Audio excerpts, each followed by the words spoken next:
Salutare tuturor! Astăzi l-am ca invitat pe Andrei Juravle, omul care ne va introduce în lumea fascinantă a observării cerului înstelat. Bună, mă bucur să fiu aici. Fără prea multe introduceri, haideți să-l cunoaștem pe Andrei. Da, sunt timișorean, pasionat de astronomie, de cam 25 de ani, cam așa. Activez și am activat de lungul timpului în diverse grupuri sau ONG-uri. Momentan activez în Societatea Română pentru Astronomie Culturală, fondată în Timiș, ONG național, unde sunt și membru fondator și vicepreședinte. Și mai nou, de anul trecut, Asociația Astromania, fondată la Târgu Mureș, dar din nou cu membrii naționali, din nou membru fondator. În ambele ONG-uri activez pe partea de popularizare a astronomiei. Încerc să aduc astronomia mai aproape de public, oameni care nu știau, nu au auzit de astronomie sau fac confuzii astronomie cu alte lucruri. Și încercăm să facem partea observațională, să zicem așa, mers la stele și să ne uităm la lucruri pe cer. Pe lângă asta știu că e și deținătorul unui magazin cu instrumente astronomice, nu? Da, este magazinul meu. În Timișoara? Pasiune. Este online, da, sediul este în Timișoara, magazinul este online. Nu avem un interes atât de mare pe partea de astronomie în România pentru a avea așa de multe comenzi, să zic, să putem trăi din asta, să pot trăi din asta. Nu, este doar pasiune. Îmi plac instrumentele, îmi place să le testez, îmi place să comunic cu oamenii și atunci se combină foarte bine partea asta de magazin, pasiune și oameni. Că tot veni vorba despre pasiune. Cum a început această pasiune despre astronomie? Da, a început acum multă vreme, din clasa a 6-a, țin minte. Am avut o culegere de fizică, pe ultima pagină, pe copertă, de fapt pe coperta 3, spunea că în 1999 va fi o eclipsă de soare totală în România. Și am fost destul de curios, am început să caut ce e eclipsă, nu prea aveai pe vremea aia resurse, nu era internet la dispoziție. A venit încet și 99 și am văzut eclipsa. Și am văzut-o din Timișoara, așa, alergătură, ba ploua, ba erau nori, dar totalitatea am prins-o. Și a fost pentru mine un lucru foarte marcant, un eveniment marcant și de atunci am zis, ce cu astronomia asta, cu ce se mănâncă? Hai să începem să săpăm puțin, să studiem puțin. Și așa încet am încercat să caut alți oameni pasionați ca și mine. La început, din nou, destul de greu, neavând comunicarea de astăzi, conexiunea de astăzi cu internetul, a fost mai greu să găsesc oameni, dar i-am găsit așa încet și am pus bazele primului grup de astronomie din Timișoara și restul e istorie. Cum a evoluat această pasiune? Greu. A evoluat greu pentru că în astronomie ai nevoie de investiție, adică îți trebuie instrumente dacă vrei să faci lucruri la un nivel mai înalt. Inclusiv partea observațională sau de cercetare, unde și astronomii amatori pot să contribuie. Primii 3 ani i-am făcut fără instrument, doar cu ochii pe cer, o hartă în mână și făceam stele variabile, raportam undeva la 6 stele variabile cu ochiul liber la AFSO, American Association of Variable Stars Observers, și o perioadă am fost și observator la IMO, International Meteor Organization, urmărind ploi de stele căzătoare, între ghilimele, da, meteori pe cer și, cum ziceam, primii 3 ani n-am avut instrument. Mi-au luat 3 ani să văd prin primul telescop, să pun ochiul la ocular și a fost foarte spectaculos pentru mine. De aceea și acum fac evenimente cu public, duc telescoape în oraș cu diversi parteneri și e senzațional pentru mine încă să văd oameni care nu s-au uitat niciodată în telescop, pun ochiul la ocular și văd Luna sau Soarele sau un Jupiter sau un Saturn și au acel wow factor, știi, și urlă, wow, ce fain! Deci e încă... În Timișoara? Da. Ce te-a atras în acest domeniu? Sau ce te atrage? Cred că sunt eu curios în primul rând și cumva ai multe de învățat, adică nu termini să afli lucruri în astronomie. Sunt atât de multe lucruri și astronomia, noi spunem astronomie foarte general. De fapt, sunt multe ramuri în astronomie, inclusiv partea de cercetare, dar avem și conexiunea cu spațiu, lansări spațiale, sateliți și toate cele. Și ai ce învăța constant, adică nu te plictisești niciodată, vrei ceva nou, ai ceva nou, adică poți să te uiți, nu știu, și vizual la planete sau care sunt puține de fapt, dar le vedem periodic, nu tot timpul, și atunci de fiecare dată când apar pe cer vrem să le vedem din nou. Și sunt multe obiecte pe cer interesante. Și atunci, că de obicei mă întreabă lumea, după 20 de ani te plictisi să vezi aceleași obiecte. Nu. Le văd aceleași, dar văd și în plus. Adică după ce sunt cele mari și frumoase cu care vii la public sau pentru începători le pui pe alea, după aia încep eu să caut pentru mine, să văd anumite lucruri care nu le-am văzut niciodată cu telescopele care le am. Cum te-ai gândit, plecând de la pasiunea ta, să facilitezi accesul persoanelor la instrumentele astronomice? Pot să recunosc că n-a fost ideea mea. Un prieten foarte bun, el a venit cu ideea de magazin de telescope, să încercăm așa ceva. Nu existau foarte multe în România, când am deschis eu erau 3, cred că, ceva de genul. În zona la noi, în zona de vest, niciunul. Și ne-am gândit, hai să încercăm, hai să vedem cu ce se mănâncă. Adică nu aveam experiență în vânzări sau în comercializare online sau chestii genul ăsta. Am învățat, am făcut un site, am început să vorbim cu oameni. Bineînțeles că primele vânzări au fost în zona în Timișoara, adică oameni curioși de astronomie. Dificil, furnizori și importuri și toate cele, dar eu zic că merită, adică reușim să aducem instrumente pentru oameni și să-i sfătuim să aleagă ce trebuie, pentru că sunt multe telescope pe piață acum. Găsești telescop în Lidl sau la Metro sau... Exact asta vreau să abordez acum, că există diferite tipuri de telescoape. Da. Ai putea să ne faci o introducere despre tipurile de telescop, dacă există avantaje, dezavantaje între ele? Da, în primul rând, ca și instrument optic, sunt mai multe modele. Avem 3 categorii principale. Avem așa numitele lunete, adică cu lentile, telescope cu lentile. Se bazează pe refracția luminii, refractoare. Avem cele de tip, să zicem, Newton. Newton le-a inventat, de-aia poartă numele, cu oglinzi, reflectoare, reflectă lumina, și telescope hibride. Noi le spunem catadioptrice.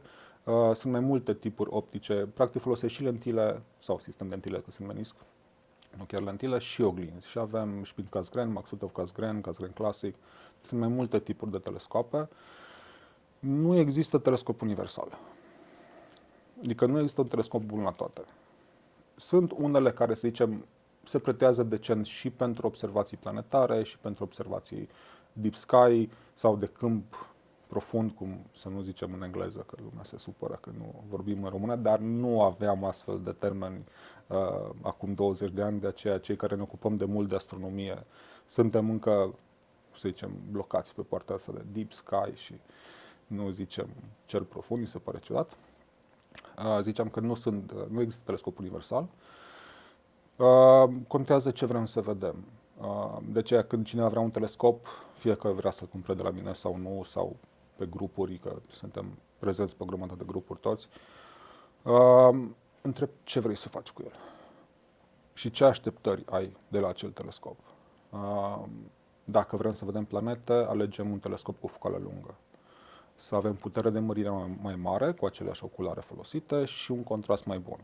Dacă vrem să observăm obiecte gen galaxii, nebuloase, roiuri de stele, aceste obiecte sunt slabe, nu au multă lumină. Acolo ne trebuie un diametru decent ca să acumulăm acea lumină, să o proiectăm în ochi și să fie mai rapid, spunem noi, un raport focal mai mic, deci o focală mai scurtă.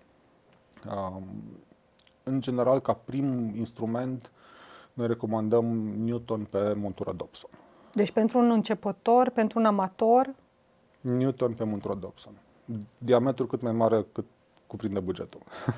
Și cam ce poți să observi un astfel de instrument? Cam de toate. Adică nu e fantastic spre planete, de exemplu, dar e decent, putem vedea planete decente, adică Luna, în primul rând, că observații planetare includ și Luna. Din punctul nostru de vedere, Luna are suficientă lumină, sau da, vedem multă lumină la lună și atunci nu avem nevoie de foarte mare diametru. Luna o vezi frumos prin absolut orice, și instrumente proaste și instrumente bune. Dar Dobsonul, de ce recomandăm acest, nu zicem Dobson, dar de fapt este un Newton, un reflector pe montură Dobson. Contează diametrul în astronomie, cum spuneam. Diametrul mai mare acumulează mai multă lumină, vedem mai bine. Diferența între telescop cu oglinzi și telescop cu lentile. Lentila e dificil de făcut la diametru mare. Și atunci un diametru mare pe lentilă, pe lunetă, va costa enorm, comparativ cu același diametru pe oglindă, care e mai ușor de făcut. Doi, montura aceea Dobson este foarte simplă, foarte basic, foarte solidă, da? E de lemn, nu costă din nou foarte mult. Dar avem și eu și restul colegilor din ONG-uri care sunt întrebați ce telescop să-și ia omul prima dată, această reticență față de montura Dobson, care se pune jos. Sunt două discuri, se pun jos pe pământ, mișcă stânga-dreapta, și o furcă pe care stă telescopul și se mișcă sus-jos. Foarte simplu. Nu vibrează, e foarte stabilă, numai că se pune jos. Dacă e un telescop mai mic, atunci zicem tabletop, de pus pe masă, și îl punem pe un scaunel sau pe măsuță. Dar astea mai mari se pun jos. Și lumea se uită la ele și zice, păi și cum îl pun pe trepied? Dar nu trebuie să fie pe trepied. Cumva, de-a lungul timpului, în România neexistând acces la astronomie sau tangență cu astronomia sau cu instrumentele, părerea mea este că lumea și-a preluat impresia de instrument optic din filme. Și peste tot în filme vezi, nu contează filmul, vezi undeva un telescop într-un geam pe un trepied îndreptat afară. Și lumea vrea, ăla e telescop, ăla pe trepied de telescop. Și eu vin și recomand o chestie care stă pe pământ direct, știi? Și atunci e un pic de, să zicem, nu știu cum să-i spun, reticență față de ce recomandam, până apucă să se uite prima dată. De aceea, de fapt, recomandarea mea tot timpul este, vrei telescop? Nu-ți lua încă. Deși am magazin de telescope, nu-ți cumpăra telescop. Caută niște oameni care ies la stele, nu contează unde ești în țară. Și în afară cu atât mai mult, sunt multe grupuri, dar și în țară avem foarte multe grupuri unde oamenii ies la stele. Caută oamenii respectivi. Nu îi știi? Caută-ne pe noi. Orice ONG, caută asociația de astronomie sau grup de astronomie și sigur găsești o grămadă de informații și oameni să-i întrebi cu cine poți să ies la observații. Ieși la observații, vezi ce înseamnă să fii la observații, uită-te prin telescoape și după aia faci o alegere. Și îți alegi un telescop decent pentru bugetul care îl ai și nu un telescop din... Da. Deci un amator, să zic, un începător ar putea, care nu dispune de prea multe resurse financiare, ar putea să se bucure de observații astronomice? Da, da. Cum? Să caute oameni pasionați. Să caute oameni pasionați. Că noi nu avem, nu știu, nu punem taxă, nu cerem bani pe... Dacă mă duc la observații, eu prefer să nu fiu singur, în primul rând, pentru că noaptea în câmp, chiar de unul singur nu te simți prea bine. Dar suntem puțini încă în România pasionați de astronomie și numai să ne dai ocazia să deschidem gura. După cum vezi, povestesc în continuu fără nicio problemă, știi? Așa facem și în câmp. Adică vine cineva nou, le povestim și le explicăm și fără niciun stres, știi? Dacă nu există buget, mai bine să facă treaba asta. Să vină la observații cu noi în afara orașului. Dacă bugetul este mic, aș recomanda mai degrabă un binoclu pentru început, decât un telescop, să zicem, prost. Adică de banii respectiv mai bine dai pe un binoclu bun, care îți va și arăta câte ceva și îl poți folosi și în natură, nu doar la astronomie, și vei fi mult mai câștigat decât să iei un telescop care nu îți va arăta ce îți arată pe cutie. Știi? Cam care ar fi un preț de început pentru un astfel de binoclu? Cam între 4 și 500 de lei. Un binoclu decent. Nu cel mai șmecher de pe piață, și la binocluri avem aceeași problemă ca și la telescope și mărimea. Adică chiar dacă am avea buget să luăm cel mai mare telescop posibil, cum îl transportăm pe ăla, cum îl manevrăm, adică apar niște probleme de logistică. La binoclu același lucru. Nu recomand binocluri care măresc mai mult de 10 ori pentru a fi folosite din mână. Da? Adică sunt grele și așa când îl iei în mână zici 2 kg, să zicem, la un binoclu de 25 ori 70, 25 mărire, 70 diametru. Mă descurc. În momentul în care trebuie să stai așa cu el, încep să tremuri, știi? Vibrațiile astea, tremuratul ăsta se amplifică cu puterea de mărire. Cu cât e mai mare puterea de mărire, o să vibreze mai tare imaginea care o proiectăm pe ochi. Și nu recomand pentru a fi ținut în mână binoclu peste 10x mărire. Până în 10x. Poți să-mi dai niște exemple de obiective astronomice importante pentru un amator astronom? Pe lângă luna, care la început toată lumea se uită la lună, galaxia Andromeda, foarte frumoasă, nebuloasa din Orion, Răiul dublu din Perseu, cu care începi. Astea se văd, nu chiar, adică se văd și din oraș, adică și sub polară luminoasă, nu bine, dar se pot distinge. Numai că tot trebuie să ieși în afară să ai șansă să le găsești. Adică dacă nu ai multe stele pe cer care reper, dificil să le găsești dacă nu le-ai mai găsit până atunci. Știi? Eu sunt curioasă acum că este tot vorba despre tine. Care este primul eveniment astronomic care te-a marcat? Primul este eclipsa de soare, de care am spus din 99, m-a marcat și de acolo am început. Și aș putea zice ploaia de meteori, Leonide, undeva prin anul 2000-2001, cred că. Leonidele este un curent meteoric în noiembrie. De ce le spunem Leonide? Pentru că acești meteori care aparțin unui curent, de aceste stele căzătoare, dacă le vedem pe cer că au ars, dacă trasăm invers acea linie și le trasăm la toate, vedem că toate par să vină în același punct. Se spune radiant. Și radiantul la acest curent de meteori este în constelația Leu, deci li se spune Leonide. Am prins Leonide pe un frig, foarte, foarte frig, pe vremea când era frig, 17 noiembrie, minus 6 grade, undeva în câmp, cred că pe la Giroc, pe lângă drum.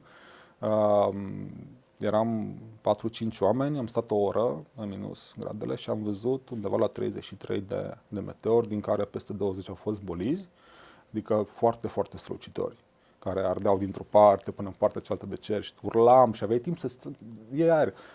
Ce frumos! Și mai departe, știi? Deci, cred că ăla a fost cel mai impresionant moment. Cel mai impresionant, da. Cred că cot la cot cu eclipsa totală de soare, da. Ce locații ai putea să recomanzi tot așa pentru începători? Clar, fără poloare luminoasă, directă, adică nu sub becuri, și cât mai departe de localități posibil. Recomand ca locurile sau căutarea unui loc de observații pe lângă localitățile de reședință a fiecăruia să o facem pe zi, nu pe noapte să bâșbâim pe drumuri lăturalnice și de piatră și cu gropi sau chestii genul ăsta, să încercăm să găsim un loc decent cât mai departe de oraș sau de localități, cu acces, bineînțeles că fără mașină mai greu să mai ieși undeva în zilele noastre, și un pic grijă de ce se întâmplă în jur, să nu fim foarte aproape de pădure. Nu că s-ar întâmpla multe lucruri, dar e suficient să fie întuneric și să intre frica în tine, că auzi trosnete, că știu, calcă ceva, o veveriță, știi? Așa. Atenție la proprietăți private, da? Unde ne intrăm cu mașinile, nu intrăm pe, câmpurile oamenilor, au muncit acolo, știi? Și, da, să nu fim singuri. Sunt locații specifice sau certificate pentru observații astronomice? Da, la noi în țară, în România. Eu nu știu să fie dedicate pentru observații. Sunt câteva locuri unde se merge frecvent și am putea spune că sunt dedicate pentru că sunt utilizate. Adică cam în fiecare oraș unde este un nucleu de astronomi amatori, sigur, dacă întreb pe toți de acolo, ei știu, acolo mergem la observații, locul X. Așa cum Timișoara, noi mergem cel mai des lângă Blajova. E o poieniță acolo, se poate ieși de pe asfalt, să nu fim chiar lângă asfalt, să ne batem lumini de la mașini. Am făcut și evenimente cu public acolo, suntem chiar în colaborare cu primăria. Ne înțelegem și ne acceptă nebuneala de a veni în câmp noaptea să ne uităm la stele. Dar în rest, locuri dedicate nu știu să fie. În Munții Retezat? Nu. Cu cât ești mai sus, la munte, automat ești și departe de localitățile mari și scapi de poluare luminoasă și ai șansa să treci de plafonul de nori. Adică e un avantaj. Cu cât ești mai sus, cu atât vezi mai bine. Problema este de acces, în primul rând, pentru că în Retezat, da, la pas cu rucsacul în spate ajungi în multe locuri foarte frumoase, dar cum cari un telescop de 20 de kilograme cu tine, știi? Adică ne-ar plăcea să ajungem sus, în vârfuri de munți, ca să ne uităm cu telescopul, se va vedea extraordinar, dar nu avem cum să cărăm telescopul până acolo. Și plus că apar probleme de, chiar dacă, să zicem, mai e mașină off-road și găsești tu o potecă pe unde poți să te bagi, cam tot ce e la înălțime, la peste 2000 de metri, dacă nu mă înșel, sunt niște legislații, sunt pășuni, sunt locuri rezervate, adică nu ai voie oricum să ajungi acolo, știi? Iar locurile amenajate de obicei au lumini. Deci cumva există, ar fi locații destinate, dar... Care ar putea fi folosite pentru astronomie. Da, dar cumva sunt apropiate de oraș. Da. Și în afară de Timișoara, localitățile apropiate Timișorii, ce orașe ai mai recomanda unde se poate practica? Cele mari nuclee de astronomi amatori unde lumea poate să ia legătura cu ei și să încerce să se uite printr-un telescop. Avem Timișoara, desigur, Cluj, București, Oradea, Arad, unde sunt oameni foarte, foarte pasionați. Și sunt sigur că sunt mai multe, dar asta îmi vine acum, că sunt mai des în contact cu ei, să spunem așa. Iar dacă nu există într-un oraș, ne ascultă cineva, ne vede cineva și nu există într-un oraș un grup pentru astronomie, sunt două variante. Unul, să ne caute să îi punem în legătură, sau doi, formați un grup de astronomie. Și unde vă poate găsi? Online avem pagine web și Facebook și pentru ambele ONG-uri și pentru magazin, deci inclusiv pe magazin multă lume vine la mine și mă întreabă pentru observații, nu neapărat pentru telescop. Deci avem Astronomie Culturală pe Facebook și online.ro și Astromania, din nou, Facebook, Instagram și astromania.org, site web. Și Astronomie pentru amatori, nu? Astronomie pentru amatori este un grup de Facebook, cred că are vreo 50.000 de oameni, unde majoritatea adminilor și moderatorilor sunt parte din comunitatea astronomică română și au grijă de acest grup. Jumate, sigur, sunt membri Astromania, ceilalți, sigur, sunt din toate zonele țării. Există posibilitatea ca tinerii amatori să facă carieră în acest domeniu? Da, se poate. Astronomia de profesioniști este dificilă, dar se poate. Nu știu să existe în România școală de astronomie. Poate mă înșel, dar s-ar putea să nu. Dar se studiază, nu? Astronomie, nu? S-a studiat astronomie până prin anul 2005. Exista o oră de curs la secțiile Mate Info sau Real în clasa 12-a. S-a scos pentru că nu se făcea astronomie. Exista un manual, dar nu sunt profesori. Nu are cine să te învețe astronomie.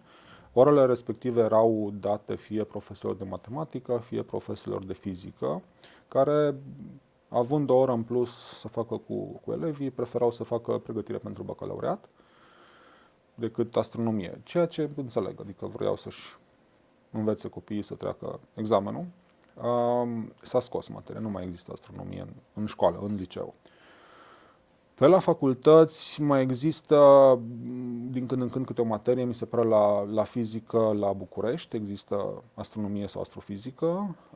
În Timișoara am avut și un master de cosmologie la un moment dat, dar ca și domeniu, ca și facultate dedicată de astronomie nu există în România.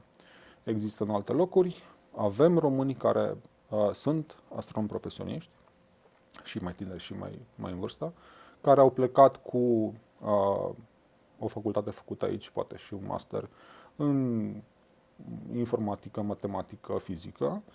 Au aplicat la burse în afară, au studiat acolo câțiva ani și au luat și acolo doctorate și sunt astronomi profesioniști. Dar sunt puțini. Ce poți să-mi spui despre astroturism? Este turism cu scop astronomic, să zic așa. E un lucru foarte interesant. Astronomia e foarte fixă. Evenimentele astronomice sunt fixe. Nu prea ai cum să le muți. Da? De exemplu, eclipse de lună, eclipse de soare, care se văd localizat. Da? Hai că în România, odată la 2 ani, tot prindem o eclipsă de lună totală, dar următoarea totală de soare a fost în 99 ultima și următoarea va fi 2081. Adică, dacă vrem să mai vedem o eclipsă totală de soare, trebuie să mergem în altă parte, în altă țară. Automat ai nevoie de cazare, transport, da, masă pe acolo și să vezi acel fenomen, dacă e eclipsă sau altceva. Și atunci asta este o formă de astroturism, da? Să ieșim să vedem evenimente astronomice. Pe ONG noi facem, să zicem, o formă de astroturism de ceva vreme. Noi îi spunem Star Party Surupac, astronomie culturală.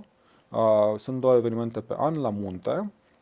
Ieșim la munte unde putem. Am vrea noi să fim în vârf de munte, dar nu sunt șanse. În schimb, noi am găsit pe Transalpina o pensiune destul de sus, peste 1400 de metri, cred. Au o poiană foarte frumoasă îngrădită, nu ne papă ursul acolo. Avem loc să punem telescoapele. Oamenii ne înțeleg și ne lasă să stingem becurile și atunci ieșim acolo de 2 ori pe an cu public, adică lumea se poate înscrie, plătește o taxă de participare, vine acolo, are cazare, mâncare și noi venim cu telescoape mari, nu jucărele, da? Și le arătăm lucruri pe cer. Deci o formă de astroturism facem și noi de ceva vreme. Deci nu este o locație destinată unde, să zicem, la noi în țară, unde avem un telescop performant. Nu. Nu avem. Există telescoape în România, adică și în Timișoara există telescop la observator astronomic, Cluj are 2 observatoare, București are iar, cred, 2, da? Problema cu aceste observatoare este că ele, când au fost fondate, nu era așa multă putere luminoasă și vedeai ceva din oraș, acum nu mai vezi, deci tot în afară trebuie să mergi. Și 2, telescop mare și performant, că toți visăm să aibă și România un telescop mare. Să nu calculăm în centimetri, să calculăm și noi în metri, adică să fim și noi în rând cu lumea. Problema în România este astroclimatul. Adică să pui un telescop foarte mare undeva în România, trebuie să calculezi investiția și ce obții cu el. Un telescop mare merge bine pentru cercetare, nu doar să se uite lumea cu ochiul prin telescop. Și în momentul în care vorbim de diametre mari, vorbim de niște scoruri astronomice la preț și în România astroclimatul nu e foarte favorabil, ca de fapt cam toată Europa. De aceea nu prea avem telescoape mari, cele mari de care știe lumea, de 10 metri, de 7 metri, nu sunt în Europa, sunt în Chile, în Canare, unde e mult senin. Asta vreau să te întreb, care sunt țările membre sau certificate pentru astroturism? Cred că este o organizație, IAU se numește, Institutul de Astronomie... IAU, International Astronomy Union. Da, dar nu e pentru astroturism, e pentru astronomie. Da, se face astroturism la acest observator, adică lumea plătește taxe să le viziteze și asta este o variantă de astroturism și pentru România există de multă vreme această opțiune. Mai există o societate, un ONG, SARM, Societatea Astronomică Română de Meteori, fondată de mult, 94, Valentin Grigore, la Târgoviște. De mulți ani, n-aș vrea să greșesc, poate 10 sau mai mult, colaborează cu La Palma, cu Ovidiu Văduvescu de acolo și o dată sau de 2 ori pe an face expediții acolo. Adică români vin, plătesc și sunt duși la acele observatoare și la observații, nu prin observatoarea de 10 metri, de 7 metri, dar pot să fac observații în zona respectivă la un cer foarte bun, fără culoare luminoasă, să vezi cu adevărat ce înseamnă cer bun și să viziteze, desigur, și observatoarele de acolo. Deci se poate face astroturism prin aceste observatoare mari. Dar nu ne vom uita prin ele efectiv, pentru că sunt imense, sunt gândite pentru cercetare și nu o să oprească, adică e bătălie mare pe timpul de observare pe aceste telescoape și nu o să oprească ceva flux de cercetare, de observații, de date, ca să se uite cineva cu ochii prin telescopul respectiv. Nici nu cred că e capabil telescopul să... Unde cam ar fi aceste locații? Japonia, Australia?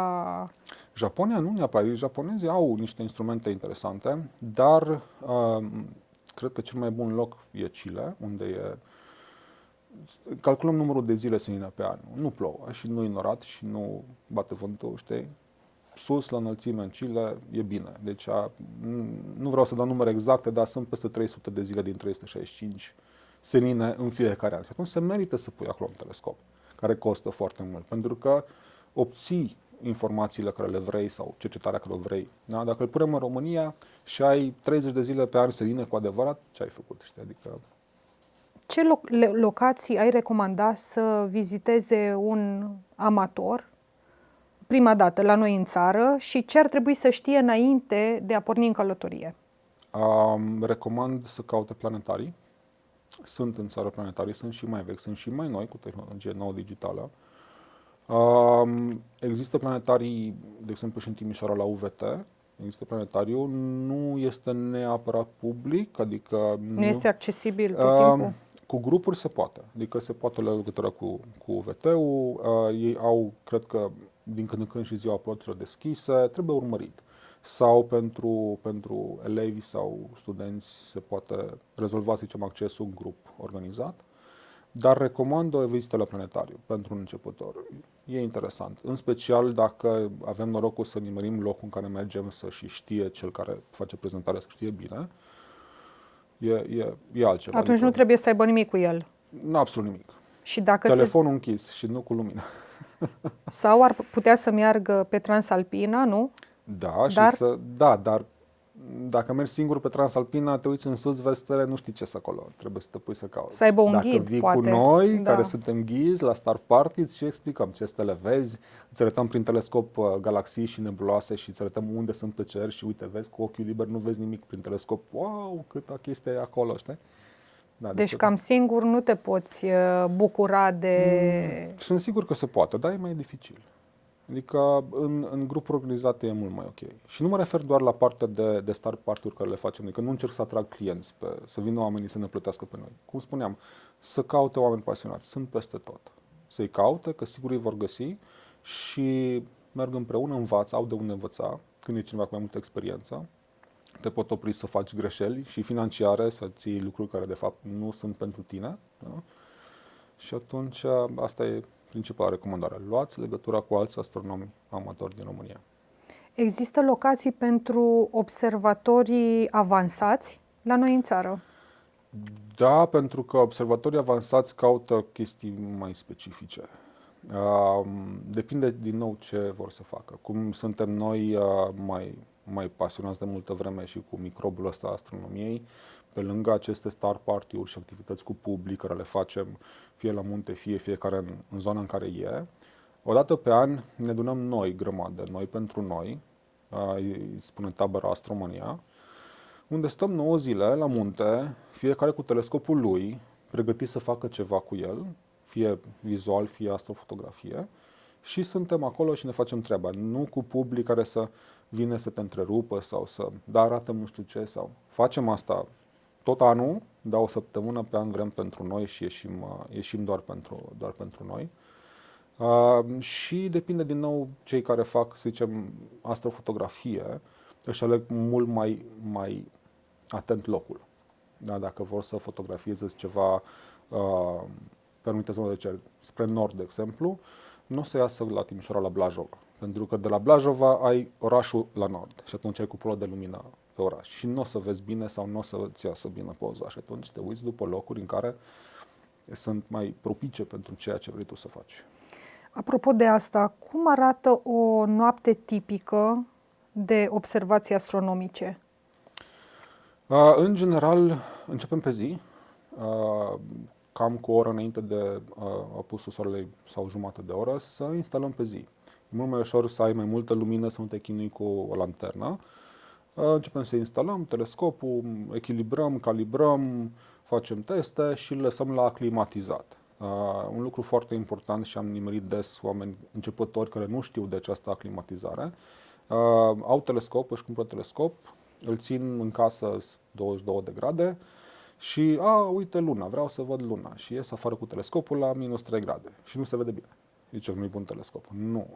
Telescopul e cald, oglinda sau lentila degajă căldură și în traseul optic se vor produce turbulențe și automat aia vom vedea în loc să vedem corect obiectele. Deci aclimatizăm telescoapele tot timpul. Când sunt gata și așteptăm să întunece complet, mai discutăm, mai povestim, bem o gură de cafea. Când se întunecă complet, fiecare se pune cu telescopul lui sau dacă au venit să vadă prin alte telescope, se pun la câte un telescop, ne uităm, mai facem pauze. Dacă facem fotografie, mai verificăm, merge setup-ul, nu s-a întâmplat ceva, nu s-a stricat ceva, chestii de genul ăsta. Și unii stăm până dimineața, alții, dacă au avut o zi mai grea și nu mai rezistă, când nu mai rezistă, își împachetează lucrurile și pleacă, încercând să facă cât mai puțină lumină. Așa, și eu de obicei, până dimineața, când începe să lumineze, începem să strângem, nu suntem siguri că n-am lăsat ceva prin câmp, un ocular sau ceva, bucate de telescop pe acolo și mergem acasă la somn. Că tot ai adus vorba de astrofotografie. Ce echipamente ai recomanda pentru cei care vor să înceapă să practice astrofotografia? Astrofotografia este grea. Da, dificil de spus. Orice te ajută să faci o poză la cer poate fi considerată astrofotografie. Acum, dacă e bună sau nu, e partea a doua. De exemplu, cu un telefon, mai ales telefoanele astea noi, generație 2024-2025, au night mode, poți să-i dai expunere lungă, ai modulul Pro, să schimbi tu setările, ISO și toate ce. Dacă știi ce faci un pic, dacă ai un pic de background în experiență în fotografie, astrofotografie va fi mai ușoară, un început mai ușor. Dar se poate începe cu un telefon. Stabilizat cumva, există suport pentru telefon, trepied pentru telefon, pus, încercat focalizat și să facem o poză la cerul nopții, să vedem stelele. Și de acolo putem să avansăm cu un DSLR, se poate face astrofotografie. Problema este timpul de expunere. Cum spuneam că avem nevoie de telescoape mari să acumulăm lumină, același lucru se aplică și la astrofotografie. Trebuie timp mult de expunere. Dar cerul se rotește aparent, de fapt se învârte Pământul și în momentul în care punem un aparat foto, fie cu obiectiv, fie prin telescop, și dăm expunere mai mult de câteva secunde, stelele vor ieși mișcate, vor ieși dâre. Da? Ne trebuie montura care să urmărească, să compenseze mișcarea de rotație a Pământului, să putem să expunem lung. Aici încep să apară probleme. Da? Ce fel de montură? Sunt foarte multe monturi. Cât de greu e echipamentul? Vrem doar cu camera foto sau vrem cu telescop? Telescopul e mai greu, trebuie montură mai mare, care să țină tot setup-ul respectiv. După primele încercări, o să vrem mai mult timp.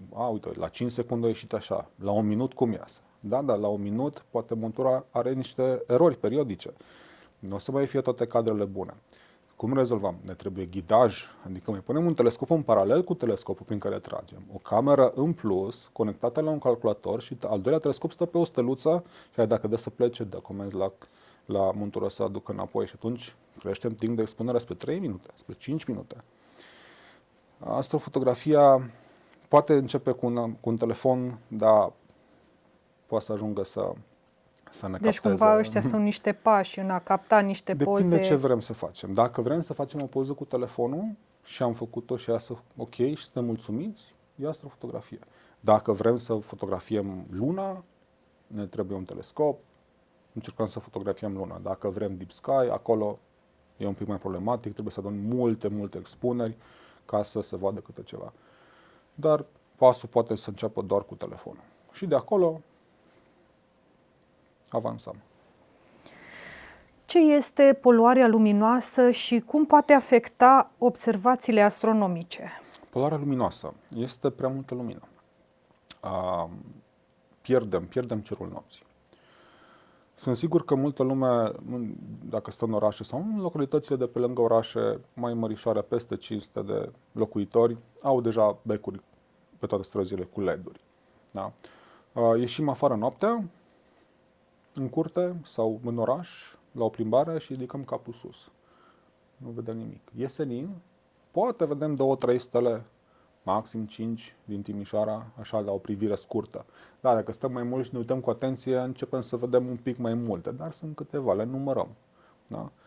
În momentul în care stingem toate becurile sau ieșim în afara orașului, acele 5 stele se transformă în sute și mii de stele, care le vedem cu ochiul liber. Lumina ne afectează. Da? Și încercăm să scăpăm de poluarea luminoasă. Nu reușim. Tehnologia este în floare, luminăm tot, e tot mai ieftin, panouri solare, LED-uri care țin foarte mult. Asta vreau să te întreb. Dacă există inițiative în România care cumva ajută sau luptă pentru protejarea cerului nocturn. Inițiative există. Încercăm să combatem acest fenomen de poluare luminoasă. Nu suntem extremiști, adică nu vrem stingeți becurile, toate, stați în întuneric, nu. Înțelegem, avansăm, avem tehnologie, vrem să fim siguri pe străzi noaptea, e ok. Dar, haideți să o facem deștept. Aceste lumini LED, stradale, de ce trebuie să stea așa la 45-70 de grade, să bată jumătate din lumină în sus, să bată în laterale? De ce nu le punem un pic de protecție? De ce nu dirijăm acea lumină să meargă în jos, unde avem nevoie de ea, nu în sus? Nu se întâmplă. Nu credem că ar fi o investiție foarte mare.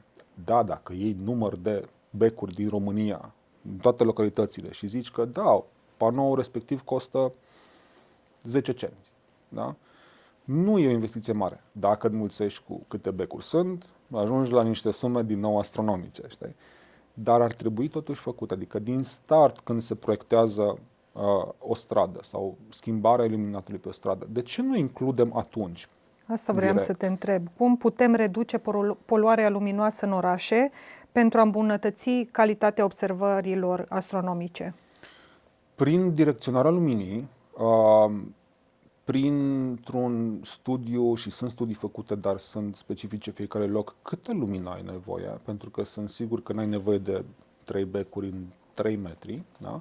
Și aici intervin mai multe probleme, nu doar cea, că sunt nebunii aia care vor să uite la stele și nu pot. Lasă-i să meargă pe munte. Aici sunt mai multe probleme cu lumina. Afectăm multe lucruri. Afectăm păsările, afectăm animalele, ne afectăm pe noi. Adică, da, ești în oraș, vrei să dormi noaptea, dar ai lumină peste tot. În loc să fie întuneric să te odihnești, nu te odihnești. Și sunt deja foarte multe studii, se pot găsi pe internet, cum afectează lumina noaptea, atât pe noi, cât și ecosistemul. Și ar trebui să facem un pas spre a corecta acest lucru. Asta vreau să spun. Ce ar putea să facă autoritățile locale pentru a proteja cerul nocturn? Primul pas preventiv ar fi ca, zic eu, pentru orice lucru nou care se construiește, implementați reglementări pentru lumină. Da? Vrem să construim un bloc nou sau o stradă nouă. Puneți în reglementări să fie protejate acele becuri, să fie direcționate în jos, să fie economită căldură, să fie sub un anumit unghi. Da? Să nu împrăștiem lumină degeaba peste tot, să o dăm acolo unde avem nevoie de ea, pe stradă, da? Nu în sus spre cer. Observațiile astronomice sau observațiile cu tematică astronomică ar putea sprijini sau cumva să ajute la dezvoltarea turismului în țara noastră, în România? Da. Sunt sigur că ar putea ajuta foarte mult turismul.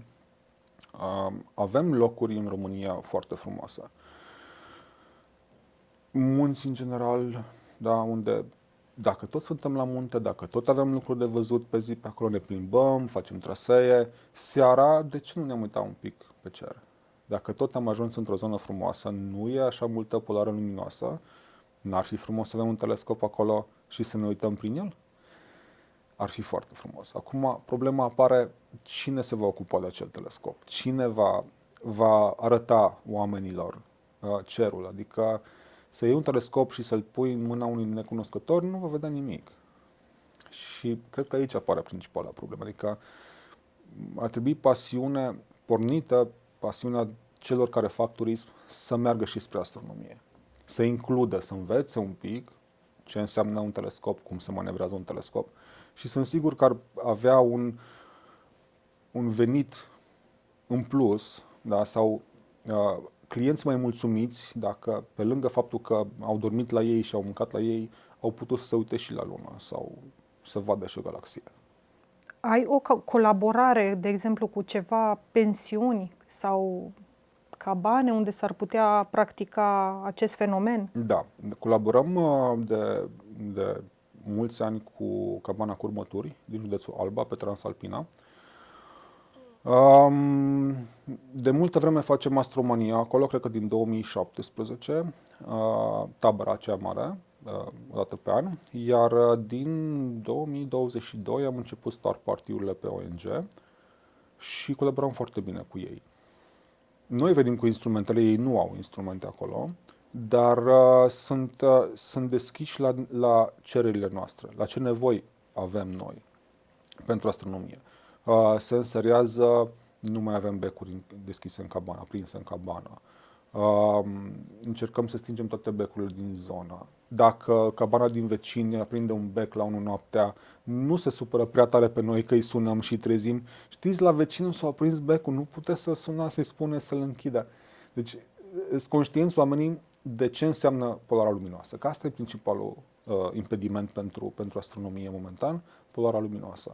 Când am început să mergem acolo, se uitau un pic poate ciudat la noi, că noi fiecare noapte eram în câmp cu telescoapele, i-am chemat, le-am arătat, le-am explicat, da? Și au înțeles. Au văzut diferența, uite, aprinde becurile, vezi câteva stele, stinge-le, stai 5 minute să acomodeze ochiul cu întunericul și ridici capul sus. Wow, câte stele! Și da, ei sunt ok, sunt sigur că sunt și alte locuri ok. Nu le știm. Vrem să le aflăm, vrem să mergem și să încercăm să facem lucruri frumoase. Cum putem să facem acest fenomen de observații cu tematică astronomică mai cunoscut? Participând, în primul rând, dacă există cerere, va fi și ofertă. Eu așa cred. Deci dacă lumea începe să ceară, vreau să mă uit prin telescop, sigur se va găsi cineva să le ofere un telescop. Zi-mi așa niște beneficii ale observațiilor cu tematică astronomică. În primul rând, eu cred că te deconectezi de la stresul cotidian. Da. Asta în primul rând. Adică, ca orice pasiune sau hobby, și astronomia este același lucru, o deconectare, o scăpare de ziua de zi cu zi, de problemele de zi cu zi, de stres, de job, da? Dacă mai poți să incluzi și familia, numai bine, adică împreună cu copii, cu părinți, da? Îmi place partea asta educativă. Cred că ar trebui mai mult lucrat la ar trebui această mult lucrat partea de educație, dar e dificil. Noi încercăm să facem lucruri, adică și când mă refer la noi, nu zic eu sau ONG-urile din care fac parte, ci toate ONG-urile din țară. Că asta fac pe tematică de astronomie, să învețe un pic populația, fie că sunt mici, fie că sunt mari, adulți, nu contează, să deschidă un pic orizonturile spre altceva, care pentru noi acel altceva este astronomia. Pentru alții este, nu știu, pescuitul. Da? Pentru noi este astronomia. Și e exact același lucru. Da? Faptul că îți place să pescuiești îți dă, da, o stare de bine și atunci la fel îți poate da și astronomia dacă te pasionează. Și atunci pentru pasionați, da, vrem să-i atragem. Da? Suntem și egoiști, nu vrem să fim singuri în câmp. Da? Că e ciudat să stai noaptea și să auzi animale prin jur, știi? Dar, da, se îmbunătățește. Deci eu văd de 25 de ani crește interesul. Crește mult interesul și prin activitățile tuturor care fac chestii de genul ăsta în țară, că sunt peste tot oameni care fac din pasiune activități cu public, ies cu telescopul la colțul blocului și lumea trece și se uite. Sidewalk astronomie, astronomie de trotuar. Se întâmplă lucrurile astea. Da? Și atunci, încet, tot mai multă lume aude de astronomie, da? Învață lucruri, învață ce înseamnă acele lucruri și cum se pot corecta. Da? Una dintre cele mai frecvente greșeli care le fac amatorii de astronomie, nu astronomi amatori, dar cei curioși de astronomie, este cu meteorii, cu ploile de stele căzătoare, care spun în loc să zică ploaie de meteori, Perseide, Ploaie de meteoriți. Ploaie de meteoriți. Și încercăm să-i învățăm, da? Nu, meteorit există, termenul există, da? Dar e bucata care rămâne după ce a ars în atmosferă, n-a ars în totalitate, cade jos și o luăm în mână. E o petricică din spațiu, o vedem, o studiem, ăla e meteorit. Da? Ploaia de stele, steaua căzătoare, este acea bucățică care intră în atmosferă și arde. Și efectul luminos, zicem, ploaia de meteori. Meteorul este efectul luminos a arderii unei particule de orice fel în atmosfera terestră. Și încercăm să aducem aceste lucruri către oameni, ca să nu mai facă confuzii. Da? Eu mi-aduc aminte de un fenomen sau nu știu dacă eveniment din viața mea. Am văzut o stea căzătoare. Cineva mi-a spus că este o supernova, că a fost o supernova. Aici sunt lucruri total diferite. Termenul de stea căzătoare e foarte greșit. Nu cade nicio stea.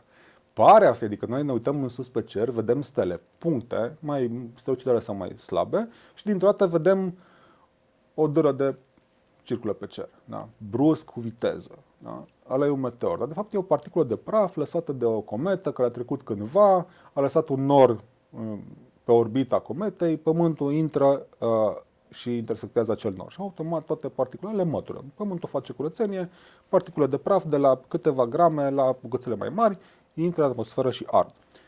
Acele stele căzătoare, meteori. Da? Novele sau supernovele sunt stele care explodează.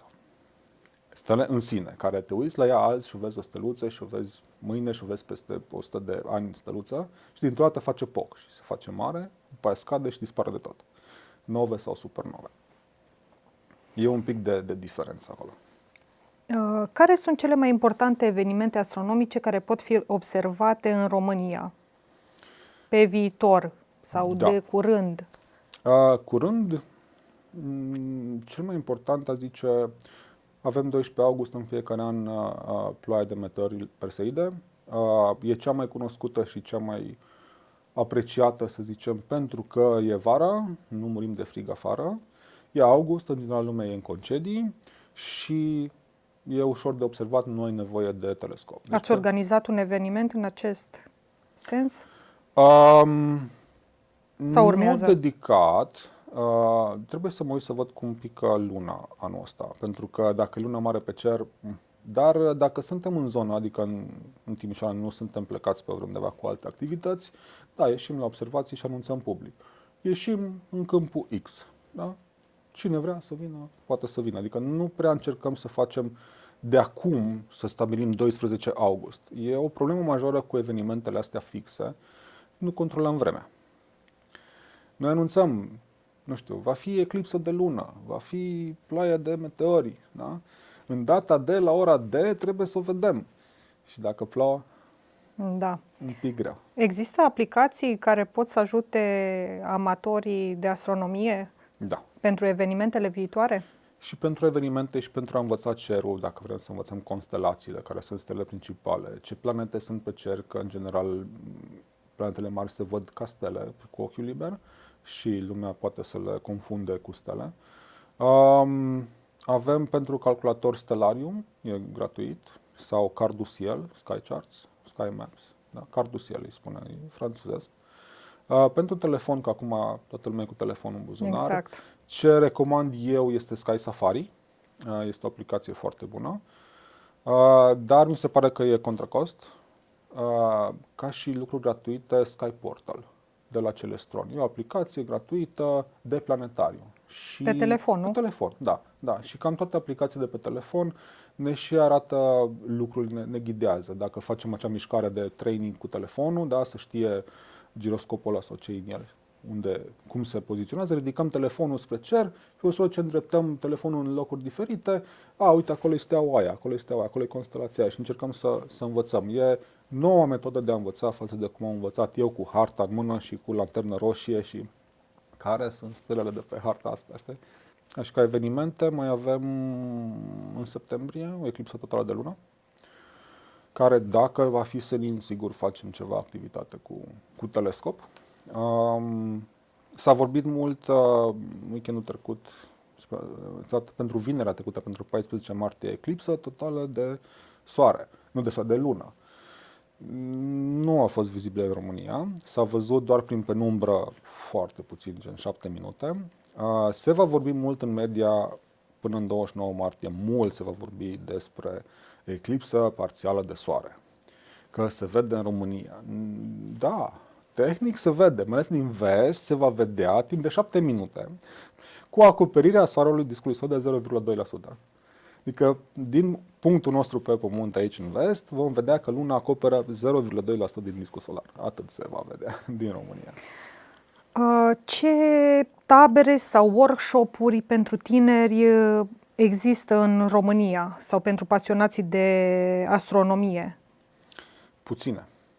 Sunt foarte puține, pentru că nu avem, să zicem, forța de muncă necesară, toți suntem voluntari pentru a face frecvent acest lucru, dar le facem. Spuneam că de 2 ori pe an, februarie și iulie, Societatea Română pentru Astronomie Culturală organizează la munte Star Party. E weekend. La noi în țară. La noi în țară, de vineri până duminică, mergem la munte cu telescoape, învățăm cerul, dacă e senin, dacă nu suntem pregătiți, stăm înăuntru, avem proiector, avem instrumente, discutăm despre instrumente, ce cumpărăm, ce ne trebuie, cum vedem, workshop de astrofotografie, cine vrea să învețe, da? Proiectăm tot felul de filme sau absolut orice e omul curios, noi putem să discutăm pe temele astea. Deci le faceți în România? Da. Și organizați și în afară? Pentru astronomie încă nu am organizat, urmează să organizăm în afară. Am organizat pe partea de astronomie culturală. Au fost câteva expediții de arheoastronomie, dar urmează să facem pentru eclipsele din 2026 și 2027, totale de soare. 2026 va fi Spania, 12 august. Încercăm să punem bazele unei expediții. Pentru a merge acolo, noi să venim cu instrumentele, lumea să vină să plătească să vadă eclipsa de soare, să organizăm, noi așa am vrea, suntem în fază de proiect acum, să fie total, adică cazare, mâncare, transport, astronomie. Desigur, dacă prindem vreme bună, suntem pregătiți și pentru seara de a face lucruri, dar scopul va fi să vedem eclipsa totală de soare din Spania, din 12 august. Și mai avem 2027, încă o eclipsă totală de soare, 2 august, se va vedea pe o bucățică din Spania și o parte din Egipt. Deci încă nu știm. Să vedem cum merge treaba cu 2026, cum ne iasă, cât de bine ne descurcăm și ne hotărâm și pentru 2027. Și revenind la workshop-urile pentru tinerii sau amatorii de la noi din țară de astronomie, ce workshop-uri sau evenimente viitoare, că te-am întrerupt? Da, pe lângă Star Party-uri mai avem la Cluj Observatorul Astronomic Mobil, COSMIC, care organizează workshop-uri de astrofotografie. Da? Cred că 4 pe an face, tot așa la munte, unde lumea vine cu aparat sau fără, cu instrumente sau fără și învață să facă poză. De la poză cu telefonul, poză cu aparatul de SLR pe trepied, poză cu aparatul pe montură ecuatorială dedicată sau cu camere dedicate prin telescop dedicat. Adică sunt niște etape și se învață toate. Nu doar partea de achiziție de imagini, ci și partea de procesare, da, care sunt softuri dedicate pentru procesarea astrofoto, tehnici speciale și Fane Popcoț de la Observatorul Astronomic Mobil face lucrul ăsta cam de 4 ori pe an. În București există cursuri de astronomie la Astroclubul București, organizează periodic, și Expertise Factory, e o firmă privată care organizează, în special pentru copii, periodic cursuri online de astronomie.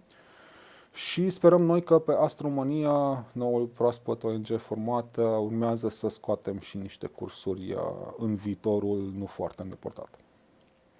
Cum vezi viitorul turismului cu tematică astronomică în România?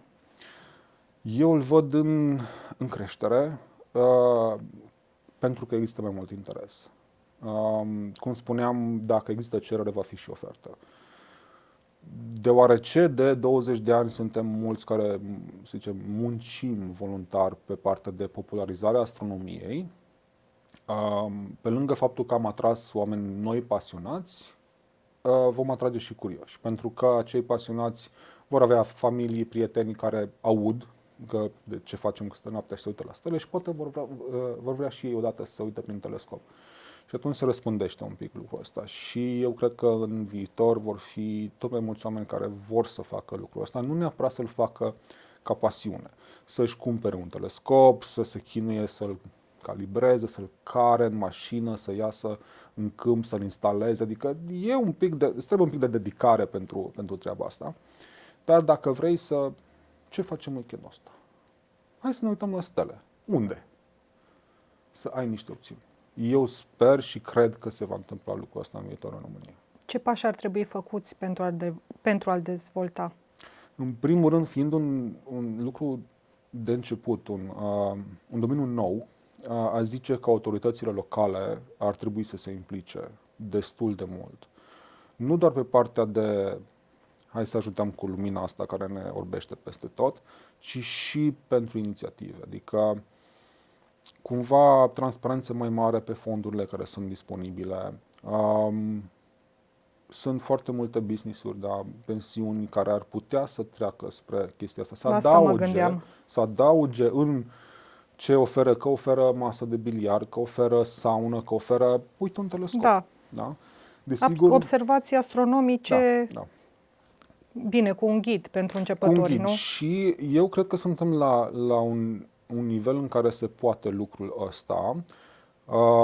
Cum spuneam, am crescut în 25 de ani ca și comunitate de astronomi amatori în România și sunt cam peste tot oameni pasionați și cu cunoștințe de bază foarte bune.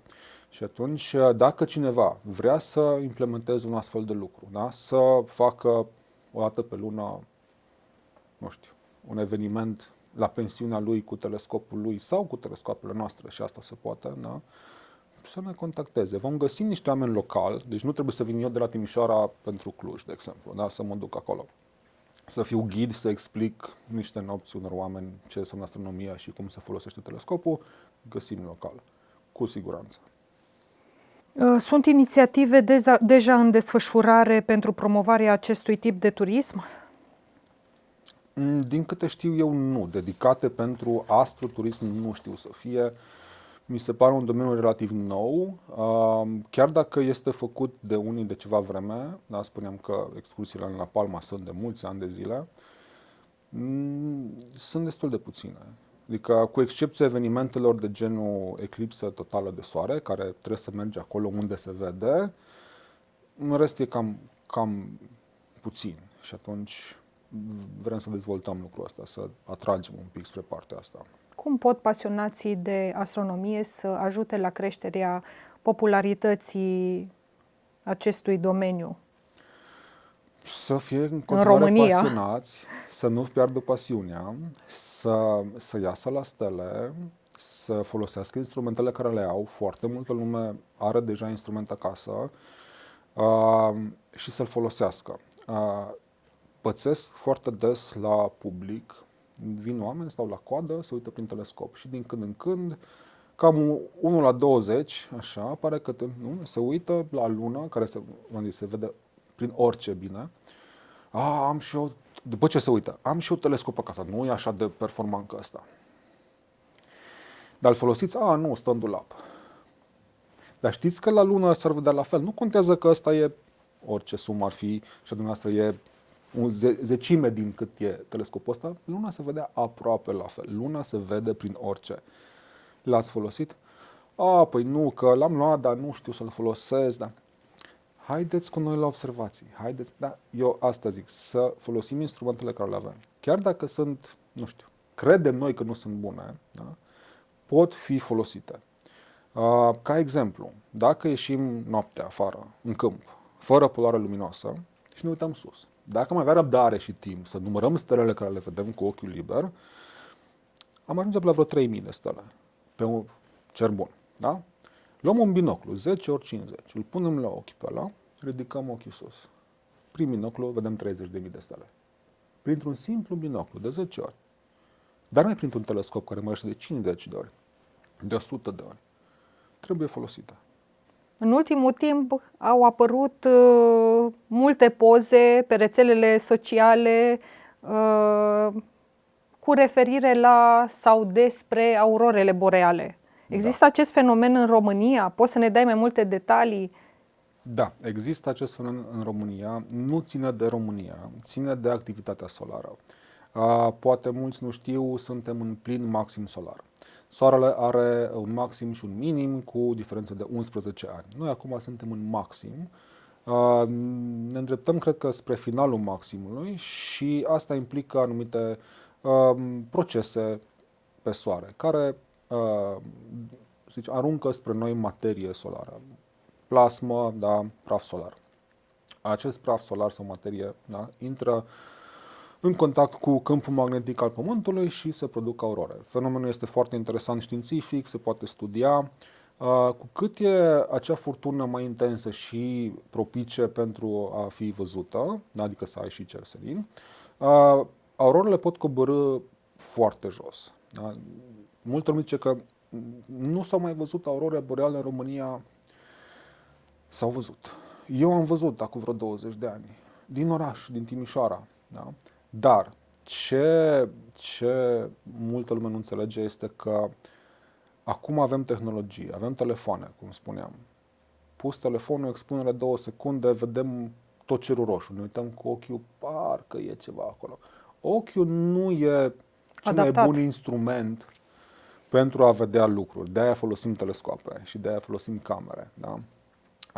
Anul trecut au fost 2 erupții care au provocat aurore boreale vizibile și în România. Le-am văzut pe amândouă.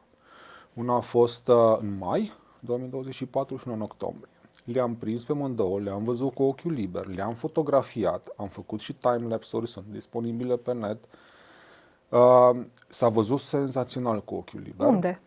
Eu le-am pus pe YouTube. Nu, dar unde le-ai observat? Acasă, la Dracșina, din curte. Din curte de la mine. Și tot acolo am pus și camera și am făcut expuneri de, nu mai știu, 3 secunde, 5 secunde, ore întregi. După aia pusă și făcut un timelapse. Dar s-au văzut din România, de la mine, de la Dracșina, s-au văzut în toată țara și la București. Aveam o echipă de prieteni la București și în câmp, au văzut aurora. Ce vedem pe poze e mult mai spectaculos. Acel roșu este dificil de perceput pentru ochiul liber. Se vedea cerul roșu, am văzut și benzile verticale care circulă, dar se vedea un pic cam albicioase, spre deosebire de poză unde se văd mult mai ok, pentru că pozele sunt cu expunere lungă, de 5 secunde, de 10 secunde. Și da, se văd în România. Și noi zic, nu că înainte nu se vedeau, dar nu știai că sunt. Adică nu aveai nici tehnologie, da, ca să știi că vor fi. Da? Nu existau nici sonde pe aproape de soare să știm, a fost o erupție, se îndreaptă spre Pământ sau nu? Se îndreaptă, cu ce viteză, cu ce masă? Oare ce fel de furtună geomagnetică va produce? Adică suntem acum într-un punct în istorie în care avem acces la aceste informații și știm să ne uităm după ele. Da? Acum 20 de ani nu știam. Da? Sau vedeam un pic cerul roșu, poluare luminoasă. N-am pus un telefon să vedem, e poluare sau e o auroră acolo. Știi? Poți să preconizezi când se vor întâmpla aceste evenimente? Nu cu mult timp înainte. Cam cu cât timp? Cam cu o zi, 2. Cam așa. Și sunt alerte. Există alerte, de exemplu, este spaceweather.com. Este un site care îți zice Space Weather, da? Adică pe telefon, aplicație sau? Cred că au și aplicație și au inclusiv abonament pentru alerte de furtună geomagnetică. Când a fost erupția, în cât timp va lovi, de unde se va vedea, dacă va fi aurora. Și se poate ști din timp. Da. Adică cea din mai ne-a luat prin surprindere. Eu nu știam, că nu urmărisem, da? Nu știam. Și eram acasă, lucram și mă sună un prieten care ieșise la observații. Și nici el nu știa, dar a ieșit din mașină și se uită, ce cu poloara asta luminoasă? Că n-ar trebui să fie. Păi se uită, dar acolo nu-i nimica. Dar de ce e așa roșu? A luat telefonul și a făcut o poză. Spectaculos. Aurora! Da. Și automat a început să sună lumea, ieși afară că e aurora. Și am zis că are chef de glume. Am ieșit afară, când am văzut din curte că se vede aurora boreală. Aoleu, fugă repede după aparat, știi? Și la noi în zonă au fost... Da, s-a văzut cam de peste tot, aia mai a fost puternică. În octombrie Toată știam lumea că era va fi. fascinată. Da, deja de la startul din mai, când ne-a luat prin surprindere, a fost și senin. Multă lume a văzut-o, dar foarte mulți n-au văzut-o. A și creat, cum am zis, cerere și ofertă, da? Lumea a început să învețe, să caute pe net. Unde aflu? Cum aflu? De unde știu că va fi sau nu va fi? Și pe Space Weather Live, da, se poate vedea tot timpul ce se îndreaptă spre Pământ și ce preconizări sunt de predicții de furtună geomagnetică. Vedem că vine ceva spre noi, ieșim să vedem, oare vedem și aurora. Da? Și am văzut-o pe cea din octombrie și a mai fost una, tot cred că final de septembrie, început de octombrie, care nu prea s-a văzut de la noi, adică n-a coborât, n-a fost așa puternică, n-a coborât atât de jos, dar am ieșit afară și am ieșit opus cu Timișoara să avem nordul liber, să nu avem polarul luminoasă în nord și ne-am uitat la aurora și la stele cu telescopul. Nu se vedea aurora, ne uitam prin telescop. Andrei, îți mulțumesc că ai acceptat invitația noastră. Cu plăcere. Sper ca pe viitor să fie mai mulți doritori, oameni deschiși spre a observa cerul înstelat și le doresc tuturor cer senin. Cer senin.